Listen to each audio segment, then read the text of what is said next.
الحمد لله رب العالمين، والصلاة والسلام على سيد الأنبياء والمرسلين وعلى آله وأصحابه أجمعين. أما بعد، فأعوذ بالله من الشيطان الرجيم. بسم الله الرحمن الرحيم. إذا جاء نصر الله والفتح ورأيت الناس يدخلون في دين الله أفواجا فسبح بحمد ربك واستغفره إنه كان توابا. وعن أبي هريرة رضي الله تعالى عنه قال قال رسول الله صلى الله عليه وسلم: كل عمل ابن آدم يضاعف الحسنة بعشر أمثالها إلى 700 ضعف. قال الله تعالى: إلا الصوم فإنه لي وأنا أجزي به. وللصائم فرحتان: فرحة عند فطره وفرحة عند لقاء ربه، أو كما قال رسول الله صلى الله عليه وسلم: صدق الله مولانا العلي العظيم وصدق رسوله النبي الكريم. يا رب صل وسلم دائما أبدا على حبيبك خير الخلق كلهم. يا رب صل وسلم دائما أبدا على حبيبك خير الخلق كلهم. يا رب صل وسلم دائما أبدا على حبيبك خير الخلق كلهم. درود شریف پڑھیں. اللهم صل على سيدنا ومولانا محمد وعلى آل سيدنا ومولانا محمد وبارك وسلم. اللهم صل على سيدنا ومولانا محمد وعلى آل سيدنا ومولانا محمد وبارك وسلم. اللهم صل على سيدنا ومولانا محمد وعلى آل سيدنا ومولانا محمد وبارك وسلم. معزز علماء کرام، محترم بزرگوں اور عزیز بھائیوں، اللہ جل جلالہ نے اپنے کرم سے، فضل سے، احسان سے ایک مبارک مہینہ عطا فرمایا تھا، اور غالباً آج یہ آخری دن ہو، اور ہو سکتا ہے آج چاند نہ ہو تو کل آخری دن ہو. پھر اللہ نے یہ جو مبارک مہینہ ہمیں عطا فرمایا، اس میں اللہ نے اپنے فضل و کرم سے ہمیں بہت ساری نیکیاں اور عبادتیں کرنے کی توفیق عطا فرمائی. اللہ قبول فرمائے. اب ہم اللہ کی ذات سے امید رکھتے ہیں کہ پروردگار نے ہمیں جن نیکیوں کی اور عبادتوں کی توفیق عطا فرمائی ہے، وہ اپنے کرم سے ہمیں ضرور ثواب عطا فرمائے گا، اس لیے کہ پروردگار کام کرنے والوں کے ثواب کو ضائع نہیں فرمائے. نیکیوں کا ثواب کس طرح ملتا ہے؟ تو عام خدا کا نظام یہ ہے کہ ہر نیکی کا کم سے کم 10 گنا ثواب اور زیادہ سے زیادہ 700 گنا ثواب. ہر نیکی کا کم سے کم 10 گنا اور زیادہ سے زیادہ کتنا ثواب؟ 700 گنا. اور یہ زیادتی کس اعتبار سے ہوتی ہے؟ یہ زیادتی اخلاص کی بنیاد پر ہوتی ہے اور موقع محل کے اعتبار سے بھی ہوتی ہے۔ اخلاص کی بنیاد پر بھی اور موقع محل۔ اخلاص تو جیسا ہوگا، خشوع خضوع جیسا ہوگا، ہماری عبادت میں جیسی جھان ہوگی، اس اعتبار سے اللہ رب العزت نوازتا ہے۔ اور ایک موقع محل کے اعتبار سے، موقع کا مطلب ایک بندہ تو وہ ہے جو فرصت میں ہے، اسے کچھ کام نہیں کرنا، اب وہ 24 گھنٹے اپنے آپ کو عبادت میں مشغول رکھے تو اس کے لیے عبادت کرنا آسان ہے۔ لیکن ایک وہ بندہ ہے جس کو بالکل فرصت نہیں تھی، کام کاج کا شیڈول ایسا بنا ہوا تھا کہ وہ اپنا وقت فرائض اور واجبات کے بعد، فرائض اور واجبات تو ہر حال میں ادا کرنے ہیں، لیکن فرائض اور واجبات کے بعد نوافل کے لیے اور دوسرے مستحبات کے لیے وہ وقت نہیں نکال سکتا تھا، لیکن بہرحال اس نے نکالا، اور ایسے وقت نکالا بہت ضرورت تھی، تو ایسے وقت میں اس کی نیکی کا معیار کیا ہو جاتا ہے؟ بڑھ جاتا ہے۔ حدیث پاک میں قصہ ہے نا کہ ایک بدکارہ عورت ایک مرتبہ گزر رہی تھی، ایک کنویں کے پاس ایک کتا پیاس کے مارے ہانپ رہا تھا۔ اب وہاں اس وقت اس نے اس پر رحم کھا کر اپنا دوپٹہ موزے میں باندھ کر پھر پانی نکال کر اسے پلایا، اللہ نے اس کے لیے جنت کا فیصلہ کر دیا۔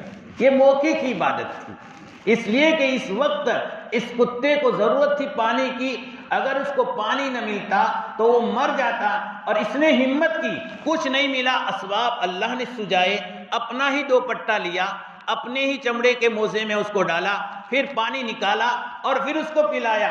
تو یہ موقع کی اس کی عبادت تھی، ہے تو چھوٹی سی نیکی، لیکن چونکہ موقع کی عبادت تھی اس لیے اللہ نے اس کے لیے جنت کا فیصلہ کر دیا۔ اب کوئی اس پر قیاس کر کے یہ کہے میں 10 ٹینک بھی کسی کو پانی پلا دوں تو پھر مجھے بھی جنت مل جائے گی، اس لیے کہ اس عورت کو صرف ایک کتے کو پانی پلانے پر جنت مل گئی تھی، تو میرے بھائیو یہ مقابلہ، یہ تقابل، یہ موازنہ ٹھیک نہیں ہے، اس لیے کہ اللہ کے یہاں نیکی کا کم سے کم ثواب 10 گنا اور زیادہ سے زیادہ کتنا؟ 700 گنا۔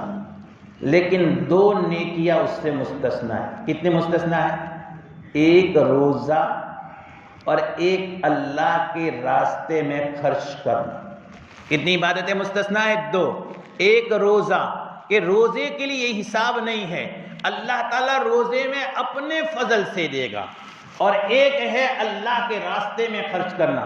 روزے کا حساب اللہ اپنے فضل سے دیکھا، اور اس عام ضابطے سے روزہ مستثنی ہے۔ اس کے لیے میں نے ابھی آپ کو حدیث سنائی کہ اللہ کے نبی صلی اللہ علیہ وسلم کا ارشاد حضرت ابو ہریرہ رضی اللہ تعالیٰ عنہ نقل کرتے ہیں، آپ نے فرمایا کل عمل ابن آدم یضاعف الحسنۃ بعشر امثالها الى 700 ضعف۔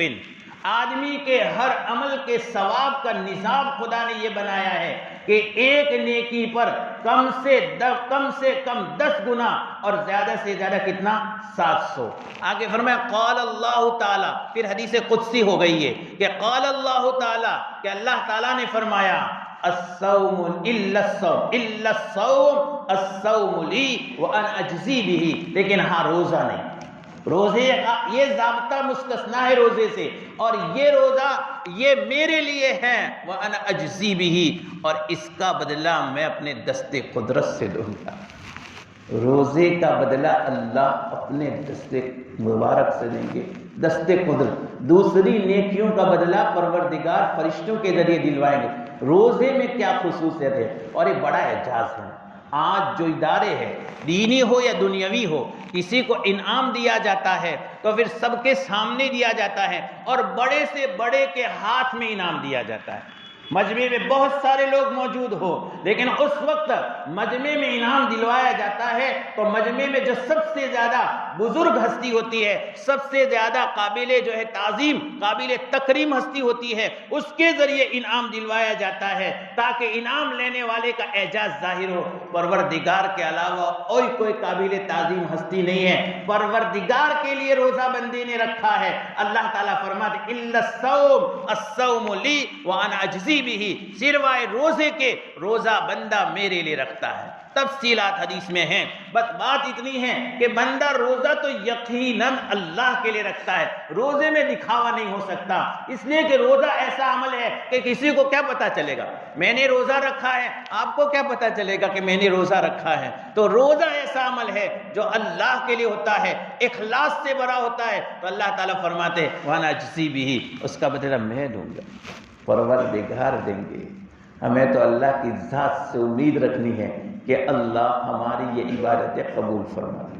دیکھو ہماری عبادتوں کو حقیر نہیں سمجھنا، ہماری عبادتوں پر اعتماد نہیں کرنا ہے کہ ہم یہ سمجھیں کہ ہم نے عبادتیں کر لی کمال کر دیا، نہیں، ہاں ہماری عبادتوں کو حقیر نہیں سمجھنا ہے، اس لیے کہ عبادتوں کی توفیق دینے والی ذات کس کی ہے؟ وہی توفیق دے گا۔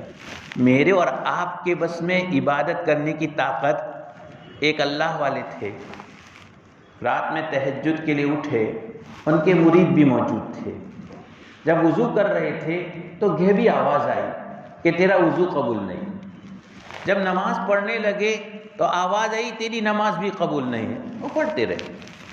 اس کے بعد پھر دوسرا دن ہوا، وقت پر اٹھے، وضو کیا، وہی آواز، نماز پڑھی، وہی آواز، تیسرا دن ہوا، پھر اٹھے، وضو کیا تو وہی آواز، نماز پڑھی تو وہی آواز، وہ بھی سن رہے ہیں اور ان کے مرید بھی سن رہے ہیں۔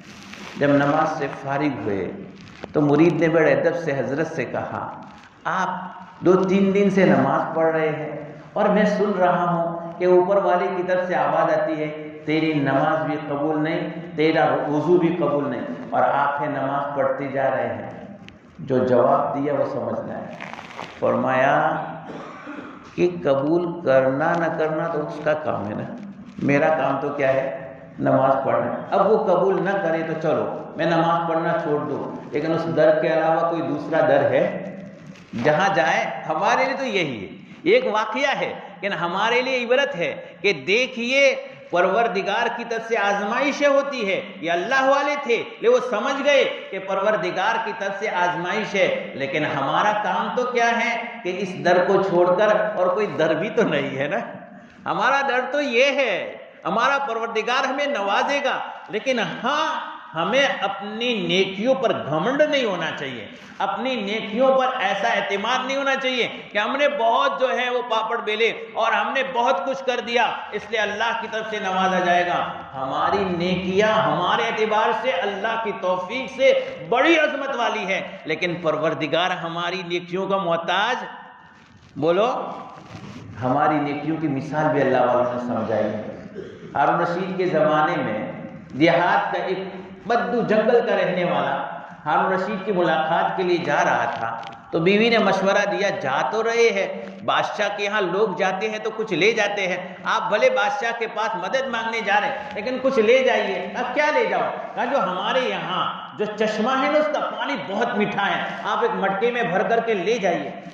اب یہ مٹکے میں بھرا، بند کیا، لمبا سفر کر کے ہارون رشید کے دربار میں پہنچے اور ہارون رشید کے سامنے انہوں نے بڑے جو ہے محبت سے یہ کہا بادشاہ حضور، یہ میں اپنے چشمے کا شاندار میٹھا پانی آپ کے پاس ہدیے میں لایا ہوں تاکہ آپ کو جو ہے ایسا پانی کبھی نصیب نہیں ہوا، آپ اس سے فائدہ اٹھاوے۔ اب ایک تو اتنے دنوں سے بند مٹکے میں، راستے میں غبار پڑا ہوا اس پر، مٹکا ایسا پرانا، اب وہ لے کر کے بادشاہ کے سامنے، لیکن بادشاہ بھی بڑے ظرف والے ہوتے ہیں۔ ہارون رشید نے لوگوں سے کہا قبول کرو اور اچھی طرح رکھو، ہم جو ہے اس کو جو ہے ہم اس کو استعمال کریں گے۔ پھر بادشاہ نے اس کو انعام دیا اور جب جانے لگا تو اپنے ایک درباری کو کہا اس کو واپسی میں دریائے دجلہ کے کنارے پر سے لے جانا۔ کہاں سے لے جانا؟ دریائے دجلہ کے، بغداد کا مشہور دریا ہے، دریائے دجلہ کے کنارے پر سے لے جانا۔ اب یہ جو ہے واپسی میں جب وہاں سے جانے لگا تو پوچھا ہی کیا ہے؟ دریائے دجلہ ہے، کہ ذرا وضو تو کرو۔ کہا کرو۔ اس نے وضو کر پانی پیا تو شاندار شاندار، تب اسے پتہ چلا کہ جس بادشاہ کے دربار کے پاس سے اتنا بڑا دریا بہ رہا ہو، جس کا پانی اتنا شاندار ہو، میری اس جو ہے مٹکی کے پانی کی اس کی کیا حیثیت ہے، لیکن یہ اس کی شان ہے کہ اس نے میرے پانی کو قبول کر دیا۔ جس پروردگار کے یہاں فرشتوں کی عبادتوں کے انبار لگے ہوئے ہیں، جس پروردگار کے یہاں اپنے مخصوص لوگوں کے عبادتوں کے انبار ہے، وہ پروردگار جہاں عبادتوں کے دریا بہہ رہے ہو، وہاں ہماری اس مٹکے کے پانی کا حال ہے کہ ہماری ان عبادتوں پر ہمیں ناز نہیں ہونا چاہیے، ہاں ان عبادتوں کے بعد اللہ کی ذات سے امید رکھنی چاہیے کہ اس پروردگار نے ہمیں یہ عبادت کی توفیق دی ہے، یہ پروردگار کا بہت بڑا کرم ہے، بہت بڑا کرم ہے، بہت بڑا احسان ہے۔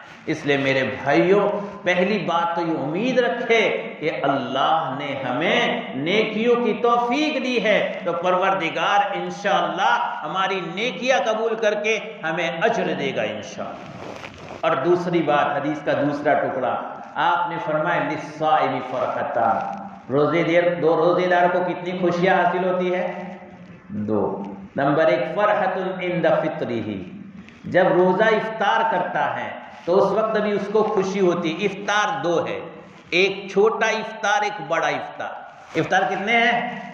دو ہے نا، ایک چھوٹا افطار جو ہر روز غروب کے وقت کرتے ہیں، اور بڑا افطار کون سا؟ رمضان کا مہینہ مکمل ہوگا اور پھر ہم پورے دن کھائیں گے، اس لیے تو اس کو عید الفطر کہتے ہیں۔ عید الفطر کو عید الفطر کہتے ہیں، افطار کا دن ہے، عید کے دن روزہ نہیں رکھنا ہے۔ تو بتائیے، جیسے غروب پر ہمارا روزہ ختم ہو جاتا ہے، رمضان پر بھی ہمارا فرض روزہ کیا ہو گیا؟ ختم ہو گیا۔ اب بندے کو دونوں وقت خوشی ہوتی ہے، افطار کے وقت بھی خوشی ہوتی ہے اور عید الفطر کے دن بھی، چھوٹے افطار کے وقت بھی خوشی ہے، بڑے افطار کے وقت بھی خوشی ہے۔ چھوٹے افطار کے وقت دو خوشیاں۔ کتنی خوشیاں؟ ایک خوشی تو اس بات کی کہ رب نے آج روزے کی توفیق دی، اور دوسری خوشی اس بات کی کہ دسترخوان سجا ہوا ہے، جس پروردگار کے لیے میں دن بھر بھوکا رہا، لیکن میرے پروردگار نے آج میرا دسترخوان کیسا سجا ہے۔ عام دنوں میں ایسے دسترخوان سجتے ہیں؟ بولو میرے بھائیوں، نہیں سجتے۔ اس رمضان میں ہمارے دسترخوان کتنے سجے رہتے ہیں، اور جب دسترخوان سجتے ہیں تو اس وقت یہ استحضار بھی ہونا چاہیے، جس رب نے ایک روزے پر شام ہوتے ہوتے میرا دسترخوان سجا دیا، میرا رب میرے لیے جنت بھی سجا دیا، ضرور سجائے۔ بس امید ہمیں اپنے پروردگار سے رکھنی ہے۔ تو دو خوشیاں ہوتی ہے، ایک خوشی تو اللہ نے ہمیں عبادت کی توفیق دی، ایک خوشی اس بات کی کہ میرے رب نے آج میرا دسترخوان سجایا ہے، میرا رب میرے لیے جنت میں دسترخوان سجائے گا، اس لیے کہ ہر روز جنت آراستہ کی جاتی ہے روزے داروں کے لیے۔ اور عید الفطر میں بھی دو خوشیاں، ایک عید الفطر کے دن کی خوشی تو یہ ہے کہ دیکھو پورے رمضان میں نے روزے رکھے، آج میرے پروردگار نے مجھے روزہ رکھنے کی اجازت نہیں دی، منع کر دیا، آج میرے روزہ نہیں رکھوں گے، آج میرا حکم ہے، تو میں نے پورے مہینے روزے رکھوائے، آج تم روزہ نہ رکھو، کھاؤ پیو اور فائدے اٹھاؤ، اللہ کی نعمتوں کو یاد کرو۔ تو ایک تو یہ خوشی، اور دوسری خوشی کیا ہے کہ پھر اللہ کے پاس جانا ہے اور وہاں پروردگار ہمیں نوازے گا، وہی ہے دوسری خوشی، عند فطرہ وفرحۃ عند لقاء ربہ، جب بندہ اپنے مولا اپنے مالک کے دربار میں حاضر ہوگا، شرف باریہ بھی نصیب ہوگا، پروردگار کہے گا آ میرے بندے، آج میں تیرے لیے تیار ہوں، تو جو مانگے تجھے ملے گا، اس لیے کہ تو نے میرا حکم پورا کیا تھا، رمضان بھر تو نے روزے رکھے اور عید کو میں نے کہا روزہ نہیں رکھنا ہے تو تو نے نہیں رکھا، تو ہر وقت میرے احکام پورے کرتا رہا، آج میں تجھے نوازوں گا۔ تو میرے بھائیوں، یہ عبادتیں کرنے پر، یہ روزے رکھنے پر اللہ رب العزت اجر کا وعدہ فرما رہا ہے، اور اجر بھی اپنے ہاتھ سے دے گا، اور اللہ فرما رہے ہیں کہ میں نے روزے دار کو دو خوشیاں دے دی، ایک افطار کے وقت چھوٹا افطار ہو یا بڑا افطار ہو، اور ایک خوشی کب ملے گی؟ جب اپنے پروردگار سے ملے گا، جب اللہ کے احکام بجا لانے پر پروردگار ہمیں اتنی خوشیاں دیتا ہے، تو کیا رمضان کے بعد ہم اپنے پروردگار کو بھول جائیں گے؟ میرے بھائیو، یہ ایک پیغام ہے رمضان کی اختتام کا۔ رمضان میں اللہ نے ہمیں نوازا اور بہت نوازا، اور اللہ نے اپنے کرم سے ہمیں توفیق دی، تو اس پروردگار کا شکریہ بھی ادا کرے نا، کہ رمضان کے بعد ہمارا رب وہی ہے، وہی رب العالمین ہے۔ رمضان میں وہ کھلاتا تھا، رمضان کے بعد بھی وہی کھلانے والا ہے۔ رمضان میں اس نے رحمتیں اور عافیتیں اور راحتیں عطا فرمائی، رمضان کے بعد بھی راحتیں وہی عطا فرمانے والا ہے۔ رمضان میں بھی عبادت کے لیے جنت اس نے وعدہ کیا ہے، رمضان کے علاوہ دنوں میں بھی عبادت کے لیے اس نے جنت کا وعدہ کیا ہے۔ تو میرے بھائیوں، کتنی جو ہے کتنی بے پرواہی کہیے کہ جس رب نے ہمیں رمضان میں خوب نوازا، رمضان ختم ہوتے ہی ہم اپنے پروردگار کو بھول جائے۔ نہیں، ہم اپنے پروردگار کو یاد رکھے اور نیت کر لے، انشاءاللہ ہماری جیسی نیتیں ہوتی ہے پروردگار ہمارے ساتھ معاملہ ایسا ہی نیت کر لے۔ الحمدللہ جب رمضان میں مجھ سے جو ہے فجر کی نماز باجماعت فوت نہیں ہوئی، جب رمضان میں مجھ سے تہجد کی نماز فوت نہیں ہوئی، جب رمضان میں مجھ سے سنن مؤکدہ اور غیر مؤکدہ فوت نہیں ہوئے، رمضان میں مجھ سے نوافل فوت نہیں ہوئے، رمضان میں مجھ سے تلاوت فوت نہیں ہوئی، رمضان میں میرے ہاتھ سے تسبیح نہیں چھوٹی، رمضان میں میں نے موبائل کو سائڈ میں رکھ دیا تھا، تو رمضان کے بعد بھی نظام ہے۔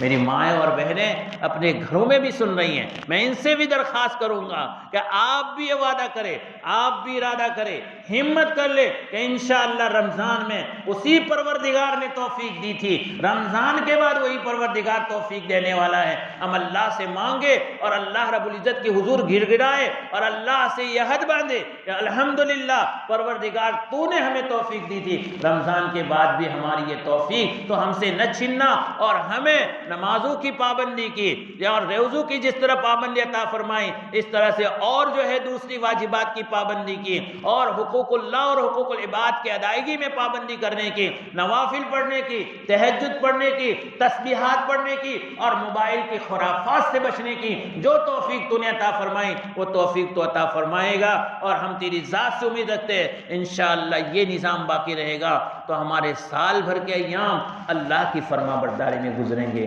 اس لیے اس مہینے کے اختتام پر پہلا کام تو یہ ہے کہ ہم اللہ سے ثواب کی امید رکھیں، اور دوسرا کام یہ ہے کہ اللہ سے ہم توفیق مانگے، دعائیں کریں، یہ پروردگار تو نے توفیق دی ہے رمضان میں، رمضان کے بعد بھی تو ہی توفیق دینے والا ہے، تو ہمیں توفیق عطا فرما۔ تیسری بات، عبادتیں جو اللہ تعالیٰ نے ہمیں ادا کرنے کی توفیق دی، ان توفیق پر ہم اللہ کا شکر ادا کریں۔ کیا کریں؟ اللہم لک الحمد و لک الشکر۔ الحمدللہ ہر عبادت کے بعد دو کام کرنے کے ہوتے ہیں، ہر عبادت کے بعد دو کام کرنے کے۔ میں نے ابھی آپ کے سامنے سورہ نصر پڑھی ہے، آپ سوچتے ہوں کہ سورہ نصر کا آج کیا موقع ہے، آپ دیکھیے تو صحیح، سورہ نصر میں اللہ جل جلالہ نے پیارے نبی صلی اللہ علیہ وسلم کو دو بشارتیں سنائی، ایک تو فتح مکہ نصیب ہوگا اور دوسرا اسلام کا بول بالا ہوگا کہ لوگ جگہ جگہ سے جوق در جوق، فوج در فوج اسلام میں داخل ہوں گے۔ دو بشارتیں، اذا جاء نصر اللہ والفتح، اللہ کی مدد آئے گی اور فتح مکہ ہوگا، اور اس کے ساتھ ساتھ جو ہے وَرَأَيْتَ النَّاسَ يَدْخُلُونَ فِي دِينِ اللَّهِ أَفْوَاجًا، فوج در فوج لوگ اسلام میں داخل ہوں گے، اسلام کا بول بالا ہوگا۔ ان دو عبادتیں، اور ساتھ میں اشارہ تھا کہ آپ کی زندگی کے آخری لمحات ہے، آپ کا کام مکمل ہو گیا، اس لیے آپ کو اب کیا کرنا ہے، وَرَأَيْتَ النَّاسَ يَدْخُلُونَ فِي دِينِ اللَّهِ أَفْوَاجًا فَسَبِّحْ بِحَمْدِ رَبِّكَ وَاسْتَغْفِرْ۔ دو کام کیجئے، اللہ کی پاکی کے ساتھ اللہ کی حمد بیان کیجئے اور اللہ سے معافی مانگیے۔ اللہ سے معافی مانگنے کا کیا موقع ہے؟ اللہ کے نبی صلی اللہ علیہ وسلم نے اپنے منصب نبوت کو پورا کر دیا اور اللہ جل جلالہ نے اس کے لیے آپ کو جو ہے بری کر دیا، آپ نے اپنی ساری ذمہ داریاں پوری فرما دی ہے، پھر بھی اللہ رب العزت یہ دو کام کرنے کو کہہ رہے ہیں، فَسَبِّحْ بِحَمْدِ رَبِّكَ وَاسْتَغْفِرْهُ، اپنے پروردگار کی پاکی کے ساتھ جو ہے حمد یا اپنے پروردگار کی حمد کے ساتھ پاکی بیان کیجئے اور اللہ سے معافی مانگے۔ کیوں؟ اس لیے کہ عبادتوں کے بعد یہ دو کام کرنے سے دو فائدے ہوتے ہیں۔